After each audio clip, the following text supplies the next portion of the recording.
everybody. I am Dr. Jamie Kunkle. Thank you for joining me this afternoon on a Friday. I appreciate that. Today, I'm going to talk about calming Herxheimer reactions and the sensitive patient.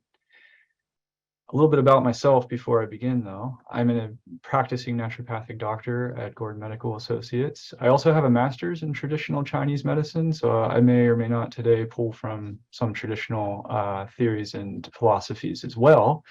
But largely practice more in this integrative care setting of GMA. I've been working with complex chronic disease probably most intensively since about 2015 or so, about 10 years out from when I started practice. I started out doing more primary care, general practice, general practitioner, all that kind of thing.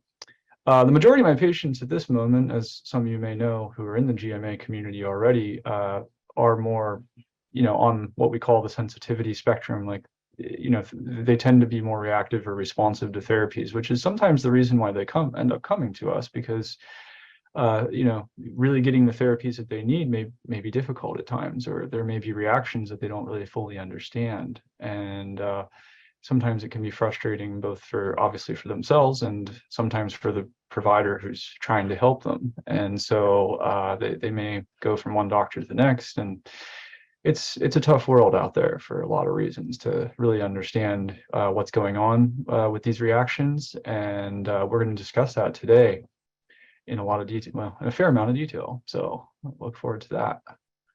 Also a little bit about myself personally. I have two young daughters, and I have a little mini farm with ducks and chickens and all this kind of thing. Try to grow my own food, but a gopher's been eating all of it, so it's a sad day. But I won't talk about that right now. More about me later, and you're welcome to ask questions at the end. Disclaimer before I begin. Although I am a doctor by profession, for most of you, I am not your personal doctor. Some of you I might be. Still discuss with me, what you're doing, even if I say it's cool. Generally. All content and information in this webinar is for informational and educational purposes only, does not constitute medical advice, and does not establish any kind of patient-client relationship by your use of the information provided. I strive to provide accurate information. The information presented here is not a substitute for any kind of professional advice and should not rely solely on this information. Always discuss any changes with your medical treatment with your medical provider. It's the only slide I'll read from verbatim, I promise you. All right, so what are we going to talk about? Well, you're probably here to talk about Herx reactions. Maybe you didn't know, though, the real name for them is actually Jarisch Herxheimer reactions, named after some guy that we'll talk about later. But a lot of people just call them Herxes. So we're going to dive into the history of that a little bit so we can understand some of the context of why and how we talk about it here. We're going to talk about how to differentiate these truly defined Herxes, what has been defined in the historical context, with other types of reactions or agitations or sensitivity responses in and around treatment. We're going to talk about the general principles of treatment and support. We're going to talk about preventing these types of reactions, if at all possible. Diet, nutritional, home therapies, things you can do at home that are really easy. I'm going to talk a little bit about the importance of emotional and neuropsychiatric support considerations around treating chronic infections and other therapies. I think this is often overlooked, so I'll dive a little bit into that.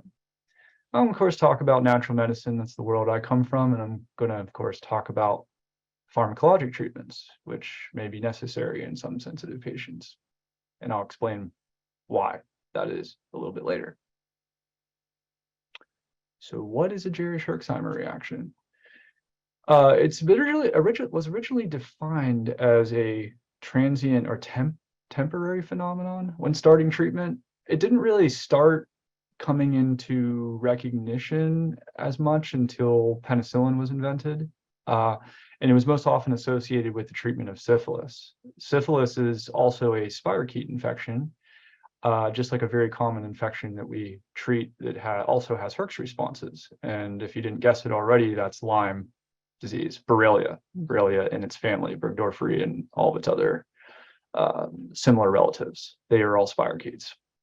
So the original Jarisch Herxheimer reaction, it wasn't really surprising that it started showing up in Lyme later. But what type of reactions were they? Well, there's fever, chills, nausea, vomiting, worsening, joint pain or arthritis commonly, elevated heart rate, hypotension, what we usually call autonomic dysregulation of different sorts.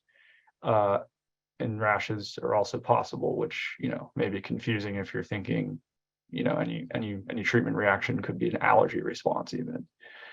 But it's supposed to be acute. It's supposed to be transient, as mentioned. It's supposed to be self-limiting. It's, ideally not life-threatening, but certainly can be in some cases.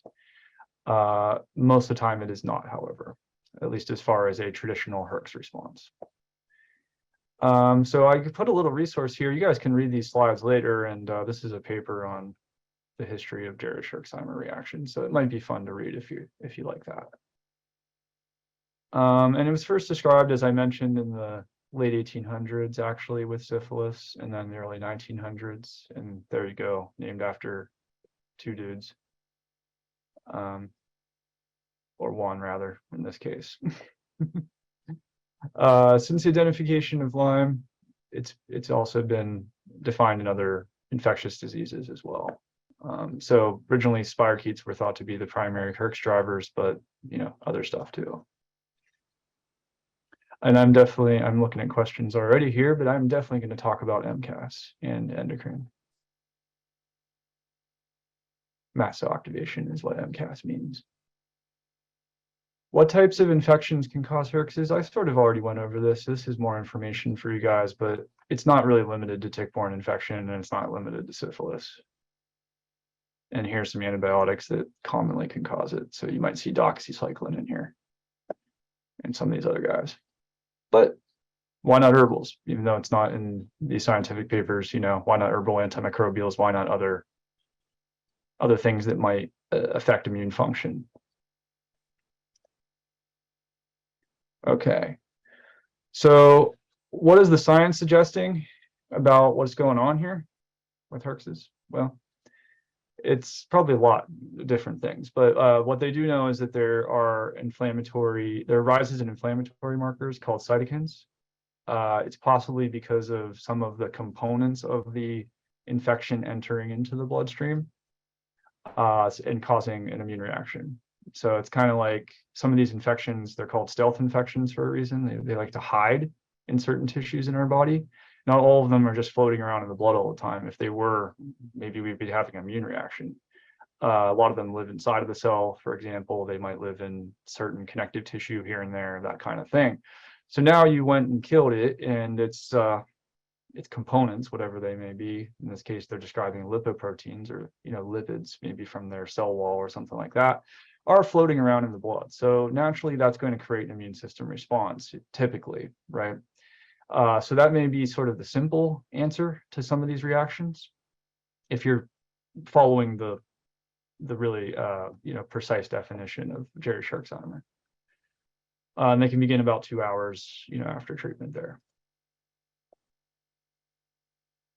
I'll talk about probiotics too. I saw another question there. There are other types of agitation responses that aren't considered true Herxes, but people have sensitivity reactions to a lot of different substances for a lot of different reasons, and I'm hoping to really parcel that out here.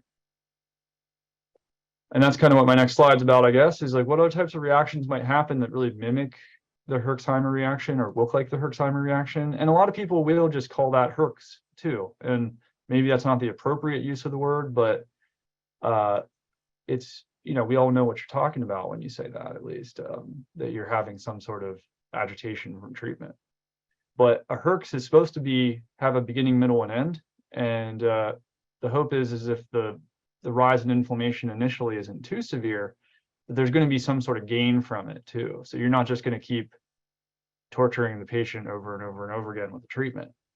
So that may differentiate some of these other reactions too, that if you're not seeing a resolution of that reaction with support, with or without support, because originally, I don't know if they had all these cool supports. Maybe they were just giving people, mercury for syphilis or something. It's just like, I have a reaction, okay. But there was hopefully an end to it, right? So sometimes the duration is really important. I'm going to talk more about that. But allergic responses may be different than actual herxes, but mast cells, since they're part of your defense system and your immunity, they might be involved in this somehow. So it's not completely wrong to say that the mast cells are not involved in a Herx response, because they certainly could be. Maybe they see those lipoproteins, those components of the bugs, and they're just like, whoa, okay, I don't like that. I'm going to attack that, or send out signals at the very least.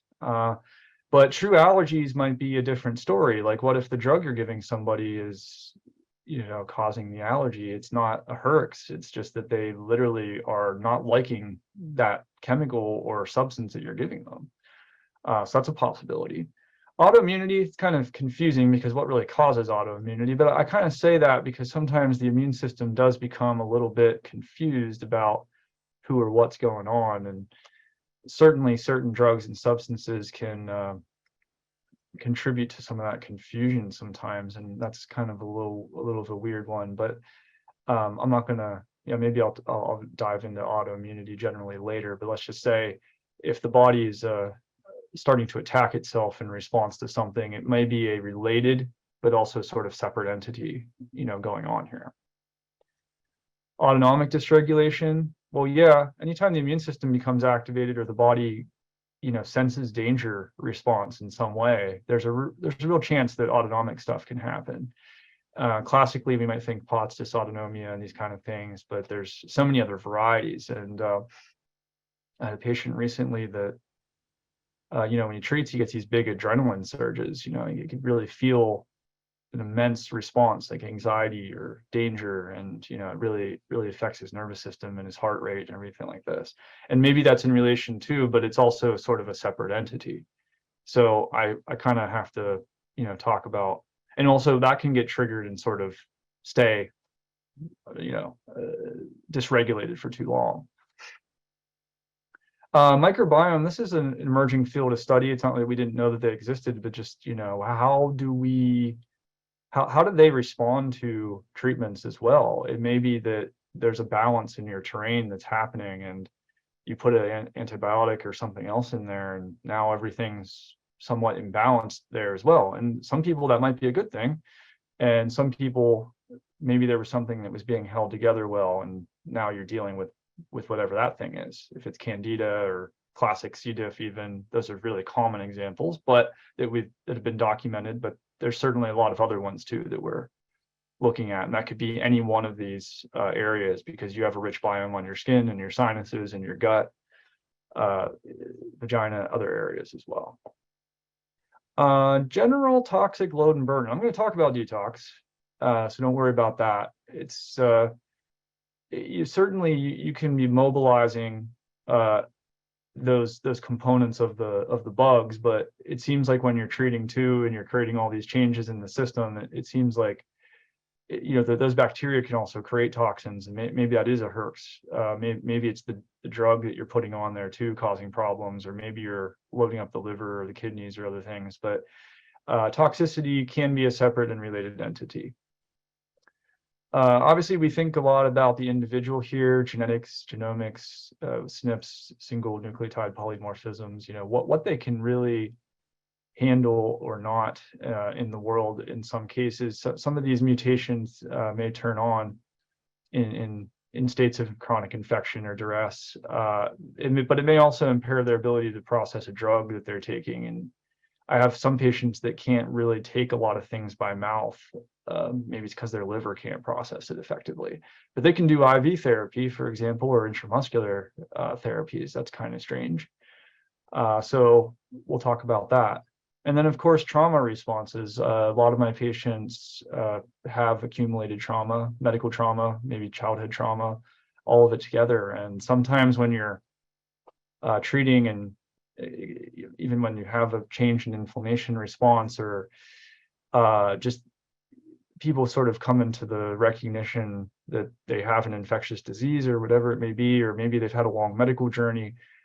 Sometimes these trauma responses can come up too, and maybe it's related to the autonomic system as mentioned, or maybe it's it's coming up in other ways. So talk about that a little bit. So that's kind of not a completely exhaustive list, but I just wanted to make some pointers, because I'm going to be probably mentioning some of these concepts later. So don't worry, I'll come back.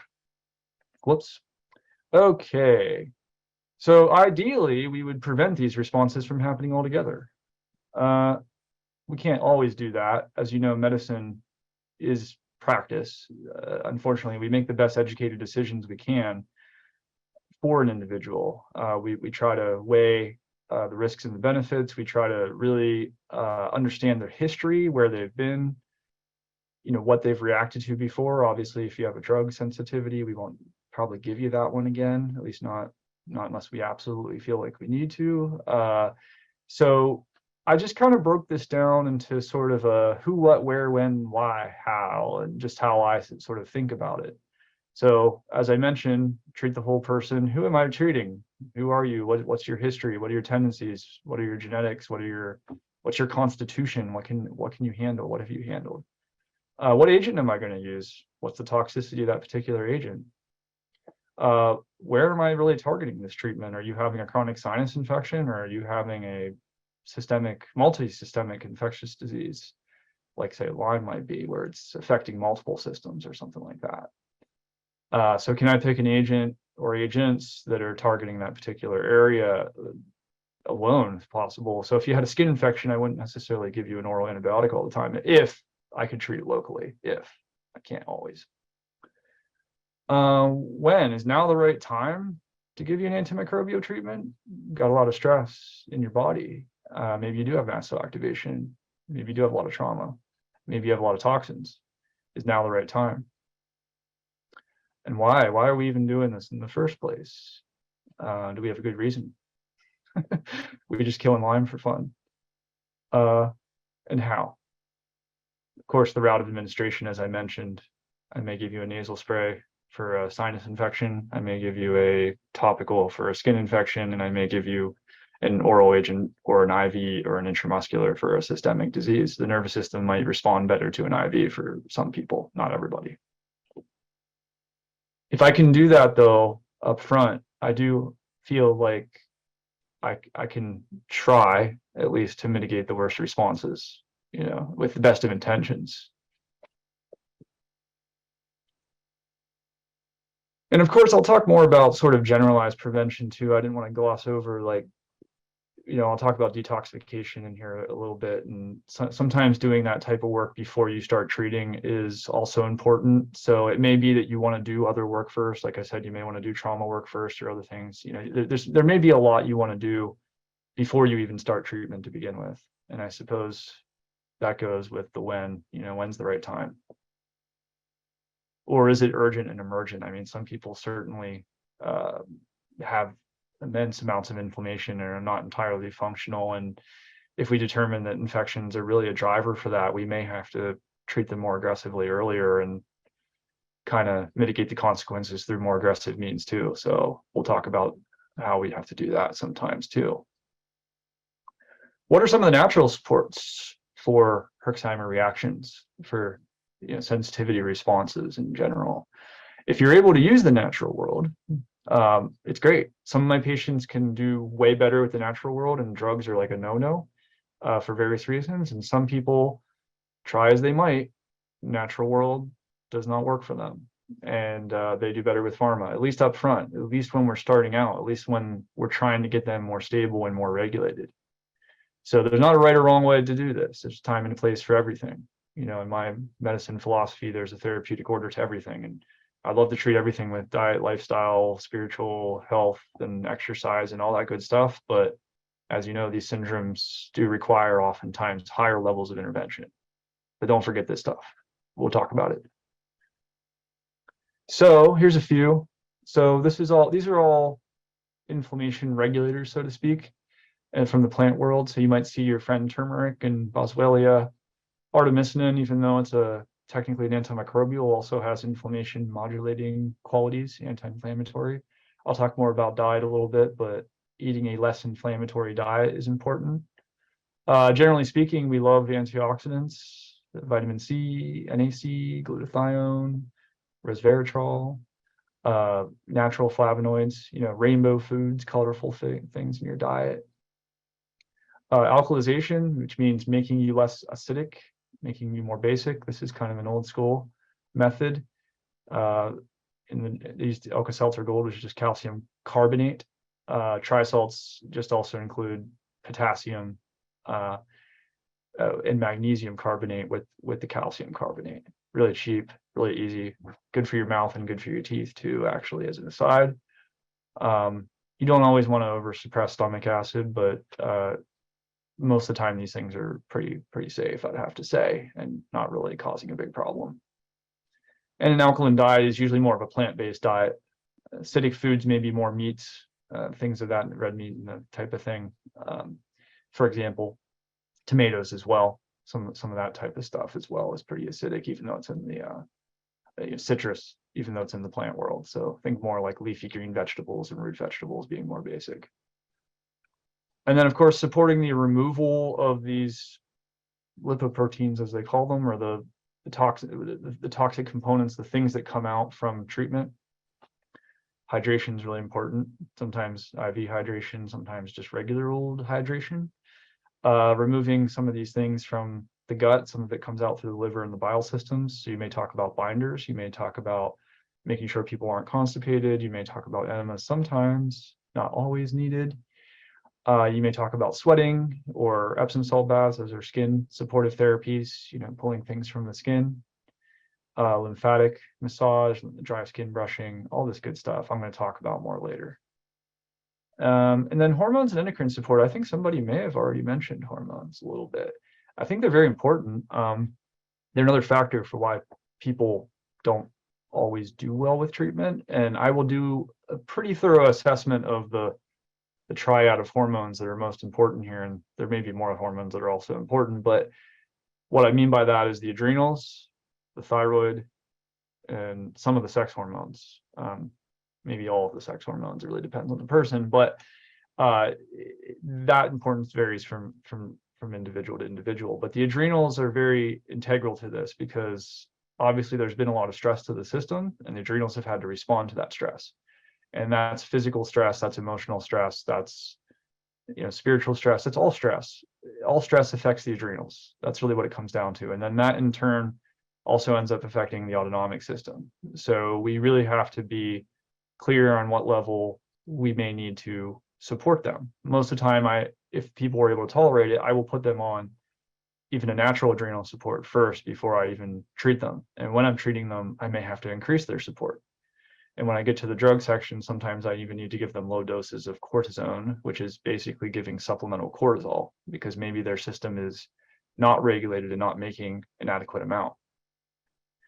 The thyroid, of course, if they have autoimmune thyroid, that's a thing. We want to make sure that that's being recognized and diagnosed. It's very common in tick-borne illness, especially, and a lot of other infectious diseases. So we definitely want to check the thyroid out and appropriately support it, whether nutritionally or through thyroid hormone supplementation. And then what about the sex hormones? Well, some of them actually do help you regulate inflammation, so that's kind of an important thing. And some of them are produced not just in the gonads, which are ovaries or testicles, but also in the adrenals themselves, among other organs. But those are sort of the two main areas that they come from. And those are what we call, neurosteroids, especially if there's neurologic manifestations of illness at hand. That would be pregnenolone, progesterone, DHEA. I look at those quite extensively. But what about estrogen and testosterone? Certainly, they still play a role in immune regulation. Sometimes if there's too much estrogen, that's a problem. Sometimes when there's too little, that's a problem. If I have a 20-year-old patient and their hormones are out of whack, that's going to be a big problem for them because that's kind of against nature for them. At age 20, they might be at peak hormones normally, and all this chronic infection is causing major havoc on their system, and their hormones may actually be low, and that's not appropriate, and that might be working against them. Doesn't mean I always have to supplement them, but I certainly need to identify that as a contributing factor. So hormones are important, and I imagine it's not the last time I'll be talking about them in this lecture. And then, of course, the others, not to neglect them, are the insulin systems, blood sugar dysregulation, liver, lipid systems, other HPA access stuff, growth hormone even. There's a lot more too that is maybe as common or at the forefront, but still needs to be recognized. Herbal medicine. Yeah, I mentioned some classic herbs here that are used quite often. These are ones that I like too, and there's certainly more than what's present here. Some of the common features is a lot of them calm the nervous system. A lot of them have really interesting antioxidants and flavonoids in them typically. Some of them are more for quote unquote detox support or moving lymph or something to this effect. There's no drug that moves lymph, but there are a lot of herbs that help move lymph. Just remember that. That's really important. You have to talk about safety with some of them. Some of them are low dose herbs, of course, but there's some classic that are really quite chill that grow in your backyard, like calendula and gallium, which is cleavers, the ones you can throw at people and stick to their clothes. They're fun. And then peptides. Peptides, I still consider them sort of somewhere between where the natural world meets pharmacy, I guess. Of course, because they're turning a lot of them into pharmaceuticals, and that's kind of why they're less available, but I won't get into that. But the whole point is that they are protein-like signals, amino acid sequences that do signal the body to do certain things, or to try to encourage it to do certain things, maybe better if it's not doing that well. So we might use some of these peptides to support Herx reactions or die-off reactions too. It may be prudent to give peptides before you even start treating if people are responding to them. And that's really the thing, is usually we have to do a trial with a lot of these treatments, no matter how cool they sound, to establish tolerance, establish efficacy, that it's working. And if we feel good about that, we can really load up on some of these support measures before we even begin treatment with antimicrobials, with antibiotics, or whatever it is that we're using. Herbs can as well. I mentioned a few peptides here. If people are interested, they're welcome to ask me more specifics at the end. I think I'm just going to save questions to the end at this point. Unless I get really, really want to look at the question marks. Okay, a comment about detoxification. So I wanted to put a whole slide on this because it's really worth going over how this relates and what it means to me, I think, too, because it means something different to everybody. I have to say that the word detoxification or detox is kind of like the word Herx. It's got an X in it, too. It seems to, it's a very popular phrase that gets thrown out there all the time, and we don't always really know what it means for the individual, or what's the connotation, what's behind that. And it's not always something that's safe, just like a true Herx response might be unsafe. Going after detox or performing a detoxification protocol should be medically supervised, or supervised by a professional that really knows what they're doing and talking about. I've had a few patients that some of their really bad inflammation and dysregulation started with a quote unquote detox, that they were told, hey, you should do this because you're toxic. I mean, I don't know that people always know what that means either. Is it heavy metals? Is it mold? Is it all the other lovely environmental stuff that's around us on a regular basis? Is it glyphosate, for example? What is it that is really toxing them? And what's gonna happen whenever you start opening up the floodgates there? Because our body does a pretty good job of trying its best to not only get rid of toxins, but also to sequester them and keep them from being a big problem. So they might go into our fat storage, they may go into our bones even sometimes, they may go into some of our organs, and it may not be a great thing that they are there, but they're kind of being pushed aside to the best extent they can. So sometimes I have to be careful saying, oh yeah, well, you're toxic, you need to detox. That's a whole reaction in its own world, because now you're suddenly opening up the gates, as I mentioned, and that stuff is all coming out. And if there's not an easy way for the body to eliminate it, which might have been the problem to begin with, you're going to have some pretty immense responses there. And so I've heard some people call these, instead of herxes, they've called them intensification responses. That's a word that gets thrown out. Yeah, I mean, that's cool. I like it. It doesn't roll off the tongue like herx as well, but and I'm sure there's some other nomenclature out there that I haven't quite recognized yet. And if anybody knows it, throw it in. I'm interested. So here's some examples of detoxification. I just basically broke it down into the different organ systems, because really you want to make sure they're all open. And this is the first thing we're doing when we're assessing a patient for the first time anyway. What are your gut symptoms? Are you having bowel movements every day? Or are you having diarrhea even? What's going on? Is things moving too much or too little in that arena? Can you sweat? Some of my patients can't sweat, believe it or not. Maybe it's part of their autonomic dysregulation, or maybe it's something else, how much water are they drinking? Are they hydrating? Or have they had kidney disturbances before? Even lungs are a detox organ. We don't even think about that. And then of course our general cells, if you break it down to the cell model, all the individual components that make us up, those things sequester toxins, hold toxins, and also need to be, released in different ways. So we may do a general detox and it has to come out from one of these areas, but where's it coming from? It's coming from cell system somewhere, fat, bone, organs, whatever, somewhere in the system, vascular system, neurologic system. So I just wrote down sort of general cell detox tools for that model. Glutathione, NAC, magnesium, zinc's quite important, phospholipids. Oh, very good questions coming. Thank you guys. I promise you I will get to them. Diet. I get asked about diet a lot, and that's cool. It's a really great question. I remember I said, foundations of health, diet. People say, really disease and dysfunction begin and end there. It's important to understand how our food affects us and affects our health. And it's not, in the sensitive patient though, certainly food sensitivities can develop. And unfortunately, in some of my patients, they just get worse and worse over time. And that's really frustrating. I have several patients that can only eat like 5 foods, maybe 3 in some cases. It's really concerning, that's not an ideal diet, and they may not feel like they're healthy for that reason, and maybe they're not getting enough nutrients. It's a really frustrating experience for a lot of reasons.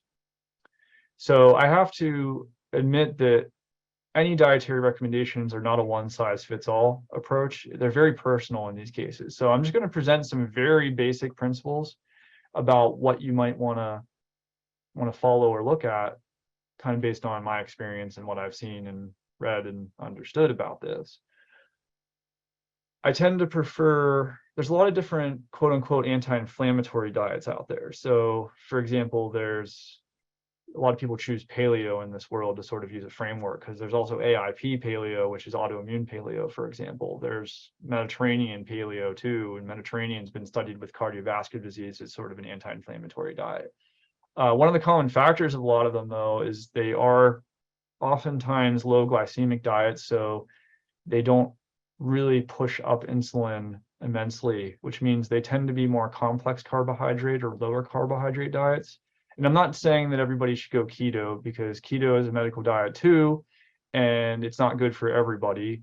And I firmly believe you shouldn't live in there for the rest of your life unless you do have a seizure disorder or cancer or something that's really can be treated by that aggressive of an approach effectively.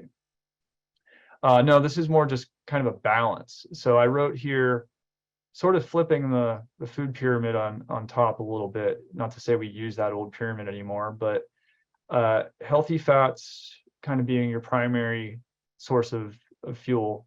And then protein, of course, you need the amino acids and the building blocks for a lot of cellular process. And then carbohydrates being sort of on the bottom of that order. I like this arrangement for a lot of reasons, and I think it has to do with, if people can tolerate all these things, of course, is really the core issue. But it has to do with reducing excesses of insulin, which tend to worsen or dysregulate some of these inflammatory responses.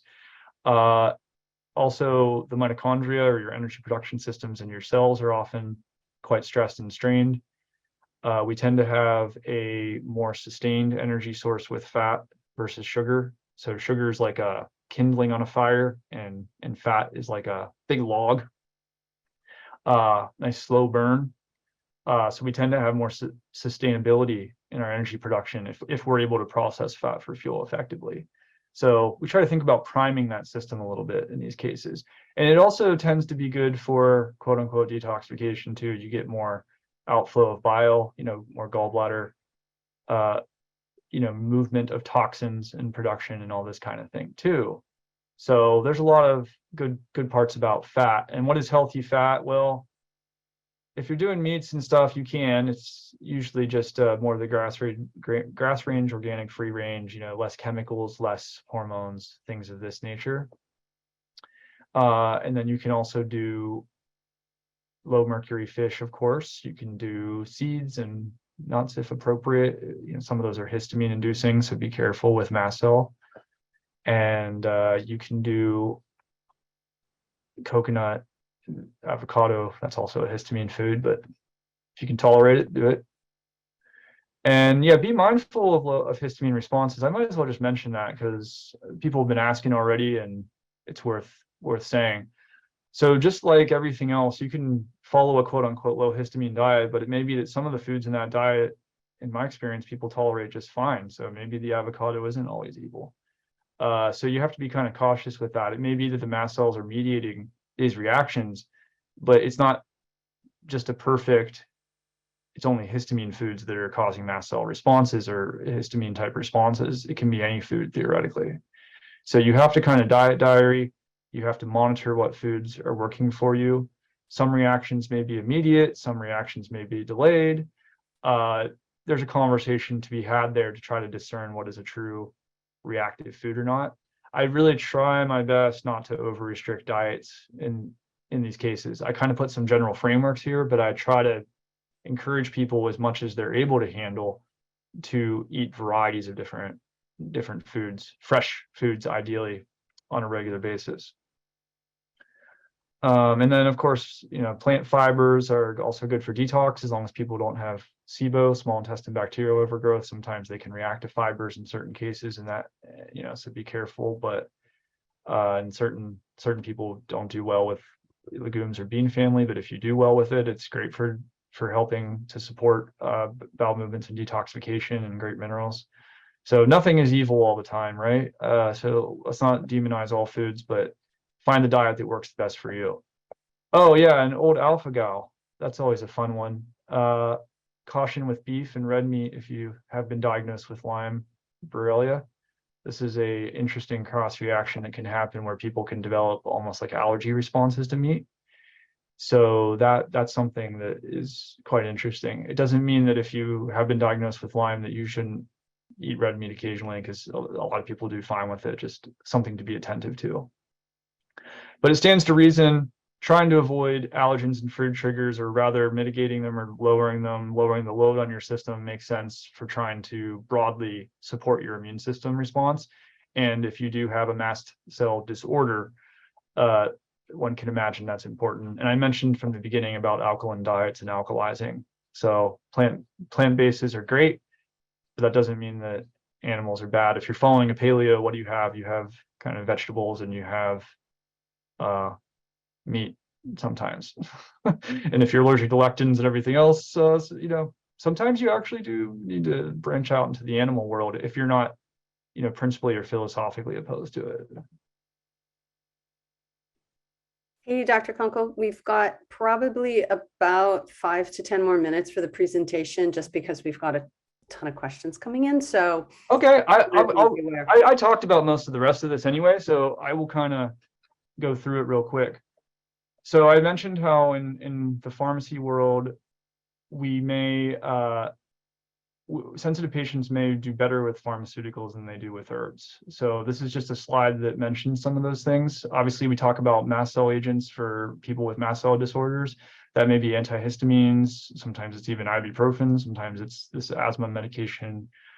called Singular, this mast cell stabilizer called ketotifen, cromolyn, all that kind of stuff. So these are all technically pharmaceuticals, even though some of them come from the natural world. And then sometimes we do need steroids. Steroids are largely considered, not a good idea alone for Lyme syndromes by some accounts. But if you're treating people, you can use them. And oftentimes I just use low doses. I'm not really the kind of person that typically uses immense doses of them. And maybe I'm really just supporting the adrenals when I'm doing this to some degree, but I'm supporting the mast cells as well. I'm just reducing overall cytokines in the body to try to make sure that the treatment is safe so that the inflammation is not getting out of control. And I consider IV therapies of all counts sort of more pharmacologic, because even if they're nutrients, the doses that are getting into your blood are way far higher than anything that you could possibly achieve through oral or dietary arrangements. And then I didn't want to gloss over this too much, but this is more about physical and emotional support. So you can do physical things for your body to support these reactions. And you can also, do emotional or neuropsychiatric support measures to also support these therapies. And generally speaking, I mentioned how the autonomic system gets involved in all of this. And, the body doesn't really like to heal if it's feeling like it's constantly in a danger response. So we shouldn't gloss over any of this. It's really quite an important discussion. And I kind of put these both together in a way because I think that they both really do well to calm the autonomic system, which is your rest and digest, fight or flight or freeze response, how your body adapts to stress. So all of these kind of work in that similar way. It's just some are more in the mind and some are more in the body, but maybe it's connecting those two things when you're doing these together. So maybe walking out in nature, maybe body work. There's different types of body work. Some may support, detox and immune function. Some may just be calming to the nervous system. Giving the space to heal. Starting treatments not when you're too stressed or busy with everything else in your life. If you can kind of create space for healing, that's really important. Meditations, counseling and talk therapy, journaling, even simple things like journaling. You can journal for yourself. You can journal for me, even tell me what symptoms are going on, because maybe every day is different. So maybe you want to write something down every day. And maybe it's also a release. And of course, there's a lot of different trauma support resources out there as well. I listed a few here. So when would you contact your practitioner with these types of reactions? Well, I usually try to give you a bunch of tools, like all the things mentioned today, to try to mitigate them. But if those aren't effective, you might want to contact me or contact the office usually. And that's any practitioner. Make sure you have an action plan together and make sure you have some way to communicate. Maybe there's not an after hours or emergency line or something, but maybe there's at least a way to put out there your concerns and get them responded to in a timely manner as soon as able. If you're not really certain if this is an allergic reaction, because hey, rash could be either. Maybe you're having difficulty breathing. I mean, that sounds maybe a little more allergy-like. Say your fever's over 102 or much higher. You might want to seek your emergent care or even just contact your practitioner. If it's just 102, if it's like 106 or something, maybe you should go to emergency. Abnormal behavior. I think it's important to note. Yeah, I wrote here basically abnormal behavior or worsening of pain responses. I wrote about nervous system reactions, that if the brain becomes acutely inflamed, that can have consequences. And I think some of the worst reactions I've seen have certainly been whenever there's immense nerve pain or neuropathic pain that develops, or if the neural inflammation becomes so bad that that person may become, their behavior may alter, or they may get really immense headaches, or, I haven't seen any like seizure disorders or anything, but theoretically other excitatory experiences could happen. So that's probably a good time to tell somebody about something. Sudden loss of motor sensory function, that's more neurologic stuff. So you see I'm kind of harping on neurologic stuff. I'm talking about really overreactive immune responses, differentiating different responses, and making sure you have the tools that you need.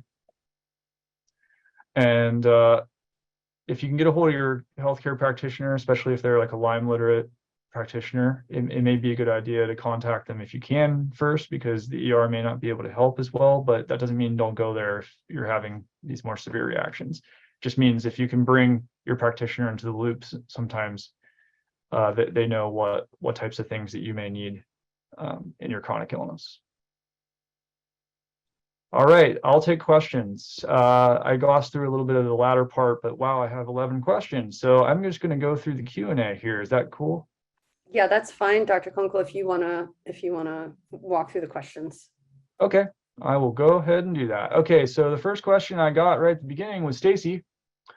How do you handle histamine, MCAS, and hormonal issues? Oh, that disappeared. I might have mentioned some of those things already. I don't know if I should still answer that question. It disappeared. I'll come I'm back. sorry, it says, how do you handle histamine, MCAS, and hormonal issues from ovary removal?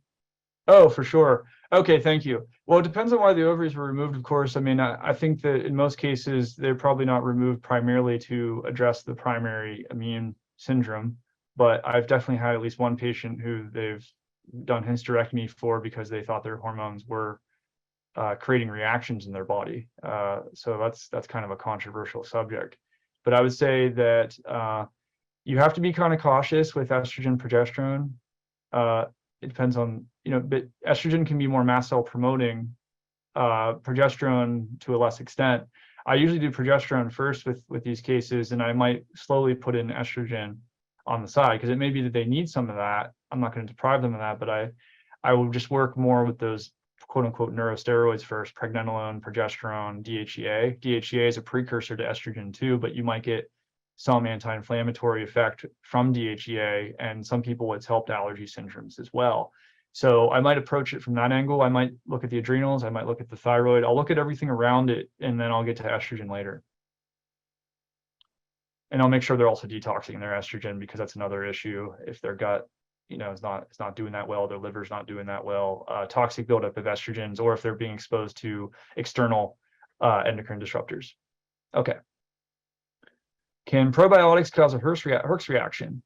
Well, I guess that wouldn't be a technical Herx, although there's an idea though that some probiotics, like say spores, actually do kill other things. So if you're looking at that angle on probiotics, then maybe, right? But generally speaking, we're seeing more sensitivity reactions with probiotics, and there's a lot of reasons. It could be SIBO, small intestine bacterial overgrowth. It could be the derivation where they're coming from. A lot of them have dairy components in them. There's a lot of considerations there. I have many patients that don't tolerate probiotics. So don't automatically assume a Herx unless you're talking about those killer guys, spores. For someone with heavy metal toxicity, bad gut dysbiosis and sensitivity, severe MCAS in the gut and anxiety and mood problems, what are the best peptides to calm mast cells, and in what order? Yeah, and then you mentioned ketotifen here at the end. Is it best to start with peptides before other supplements? Yes and no. I think it can be very productive, but I have to start it very slow. And I personally like to test dose with, I used to like to test dose with BPC 157 peptide, because it's funny, it's the one we use the most common, but it's like we don't know everything about it as much as the other ones. So, but it tends to be really chill for gut, brain, liver, inflammation modulation, connective tissue inflammation, pain response, all this kind of stuff. But I've been kind of also moving on to the proverbial TB4 frag or thymosin beta frag, and that's because that was developed specifically to not activate mast cells. So that one seems to be one of the lowest reactors that I'll start with. And then I might move to KPV, which also modulates mast cell. I might use Mlexinox, which also modulates mast cell, and leukotrienes and all this good stuff. But if I can get ketotifen and other agents like that on board, I might even just do that first. If they've tolerated Benadryl and other things well, I might go that route, other stabilizers first. Why do some patients tolerate pharmaceutical treatments better than natural treatments? That's always a really good question. I would have to say that it might have something to do with, if they're a person, this is just a pattern I see, so this is just a theory. that if they're a person who has a lot of food sensitivities, foods and herbs may be very similar together, and a lot of natural supplements are derived from foods. So you wouldn't believe it, but man, it's very hard to find a supplement that doesn't have a corn derivation, for example. And I have people that swear up and down they can't have anything that's even ever touched corn in their entire life. So it seems to me like it's possible it has something to do with the food sensitivity reactions and some cross-reactive states with herbs being close to foods and then nutraceuticals coming from foods. Can KPV be a better peptide to start than BPC for very sensitive mast cells? Yeah, I'd say generally. I still see reactions with it though, so there's not a guarantee. You know, for a while I was in the BPC wagon. I think it's better to start, and then I kind of move around. Right now I'm at TB4 frag. I take a number of supplements for pain condition, including curcumin, BPC, SPM, special pro-resolving mediators, yeah, glutathione, LDN. When pain is increased, it was suggested that I might be having a Herx reaction. I'm wondering if something else is happening. Since I started taking all these, I had an increase in herpes outbreaks. Oh yeah, and an infectious rash. Is it possible that all the inflammation lowering agents could be lowering my body's ability to fight infection? It's always a good question. I mean, we have to remember too that symptoms are the body's response to an infection. So occasionally, a herpes outbreak could be the immune system sort of waking up and lifting and responding more so. It's kind of a complex issue though. Most of the agents that you mentioned here, I wouldn't typically say are immune suppressive. I would call them more immune modulating. BPC 157 is supposedly had at least one study showing that it can be antiviral to the herpes viruses, kind of comparable to acyclovir. So that's kind of a complex issue. I don't know if I can completely answer it. Whether that's a Herx or not, yeah, I guess that was my first suggestion, is that maybe it is something about how these modulators are creating more immune activation. With folks like yourself, I often look at the immune system a little more deeply and kind of see what the dynamic is. People with these syndromes may have really low immunity, but then are also like hyperreactive, like mast cell responses and other things like this. We might see that in autoimmunity too, and that's modeled in cell danger response. There's a lot of complexity there. So I can't say with certainty. What do you recommend for patients who can only tolerate 5 or 6 foods? Well, at least eat those 5 or 6 foods first. I probably have to try to work on mast cell stabilization with them. If they're not able to do that, I will usually try to give them some sort of hypoallergenic meal replacement or supplementation. That might be elemental powders. Sometimes I can get away with Kate's Farm or something like that too, temporarily. I might look at other features of their gut too, like their microbiome, and see if there's anything else modifiable I can do. I think there's a chance that there's a lot of biofilm activity in some of those cases too in the gut, and things I may have to do a little more aggressively before I can open it up. But if I can get away with the mast cell stabilizers, I'll do that first, like cromolyn or something.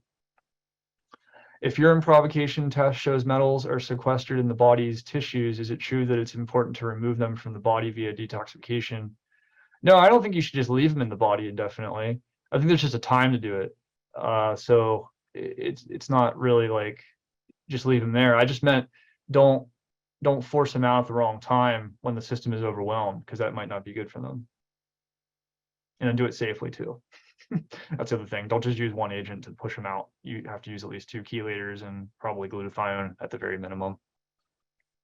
What if your body has difficulty breaking down fats, even healthy fats? Well, we do a lot of work with the gallbladder for that reason, and bile systems. And then there's, like, you know, our friend TUDCA, dioxylic acid, if I said that correctly, TUDCA. But we've used, you know, the great Wayne Anderson used a lot of Actigol or ursodiol.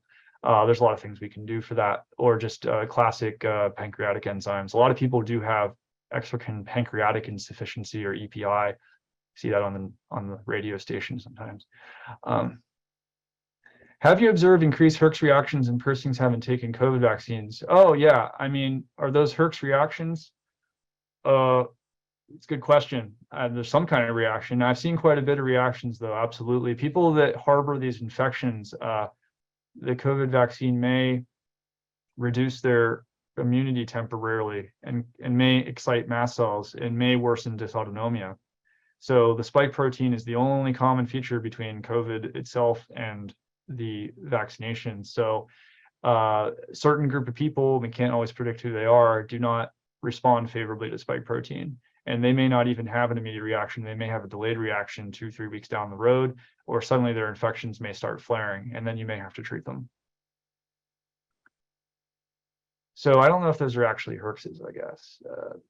They're probably some other type of reaction. Although I did have at least one person or two people tell me that the vaccine improved their symptoms, but it was very temporary for like 2 or 3 weeks. So there was something about that immune activation, interferons, I don't know. There was something about immune activation in some of these people where they actually felt better, but it was short-lived. When most of the things you have tried failed, when is it time to stop treatment? Oh, that's a good question. I try to give people, I mean, realistically, it depends on what their endurance is. Let's just say 2 years is sort of a word that gets thrown out there often, that I try to give them, you know, I reevaluate them frequently, of course, but I try to give them up to 2 years to really try to see if we can work with and unlock their syndrome effectively. And because there's a lot of exploration that can happen within that time period. But if they have a degenerative disease, for example, I mean, I have patients on, you know, severe autoimmune spectrum, or, you know, I don't see any cancer patients, but that might be an example too. There's a time and a place where palliative treatment is maybe the most important thing that you can do. And it's hard when somebody's really sensitive and they react to a lot of things. What is palliation for them too? What are they able to do to improve their quality of life? And I think it's always important to go back to some of the basics and foundations there too, and maybe work with some of the deeper emotional traumatic responses, even if it's medical trauma or different things, and try to figure out other ways to find sort of some peace and enjoyment in life despite having a chronic illness. Oh yeah, there'll be a replay. We're recording this, don't worry. And we'll also send out the slides as well. Do we have Oh, any? definitely. You guys can read my fun slides. Yeah, there's a lot of great information. If there aren't any other questions, I think we're going to wrap things up. Thank you, everyone. Well, oh, one more question real quick. I think we have 2 minutes. Great. Is internal vibration a sign of Herx? That's quite possible. I've heard that before. It's quite possible. It might be a nervous system response. I definitely have people tell me that they feel like they're vibrating. I don't know if I can fully explain it, but it is something I've heard. Well, I will see you guys all again. I'm hoping we're going to be doing this more often. So I look forward to hearing more of your questions. And if you have any thoughts or comments, please let us know. We're going to, you know, pick some really interesting topics of discussion here in the future. Have a great rest of your day.